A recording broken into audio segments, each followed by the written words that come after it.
బన్నీ గారి కూతురు ఫైనల్‌గా 'బిగ్ బాస్' హౌస్‌లోకి వచ్చారండి. ఏదైనా అంటారు గదండీ! వాళ్ళ ఫ్యామిలీ ఫస్ట్ వాళ్ళ ఇల్లు చూడాలి. మళ్ళీ వాళ్ళ ఫ్యామిలీ చూడాలి. అప్పుడు వాళ్ళేంటో చెప్తారని. బన్నీ గారిని చూస్తే చాలు కదా! బన్నీ గారి కూతురు ఎలా ఉంటుందో మనం ఎక్స్‌పెక్ట్ చేయొచ్చు. ఎగ్జాక్ట్‌లీ జెరాక్స్‌గా అలానే ఉన్నారు.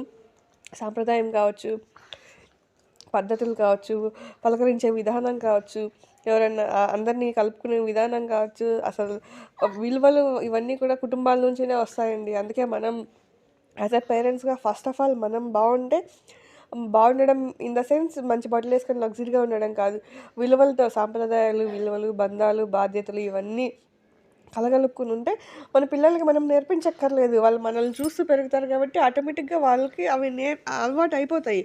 మనం ప్రత్యేకంగా ట్యూషన్స్‌కేసి నేర్పించాల్సిన అవసరం లేదు వాల్యూస్ అన్నీ. మనం ఎలా ఉంటామో మన పిల్లలు అవే రిఫ్లెక్ట్ అవుతాయి. సో, మనం పద్ధతిగా ఉంటే మన పిల్లలు గూడా మనల్ని చూసి అవే నేర్చుకుంటారు అనేది బెస్ట్ ఎగ్జాంపుల్ ఇప్పుడు బన్నీ గారు. బన్నీ గారు ఎలా ఉన్నారో అందుకనేసి అలాగే వాళ్ళ కూతురు గూడా అలాగే ఉన్నారు. ఇక్కడ నేను ట్యూషన్‌కేసానంటే మా అబ్బాయి నన్నెందుకు ట్యూషన్‌కేస్తావంటే, ఆ ట్యూషన్ వేరా అది education tuition. And one more over ఇక్కడేంటంటే అసలు బన్నీ గారు వాళ్ళ డాటర్ బాండింగ్ సూపర్ అండి అసలు. అందరూ అలాగే ఉంటారు. బట్ వీళ్ళు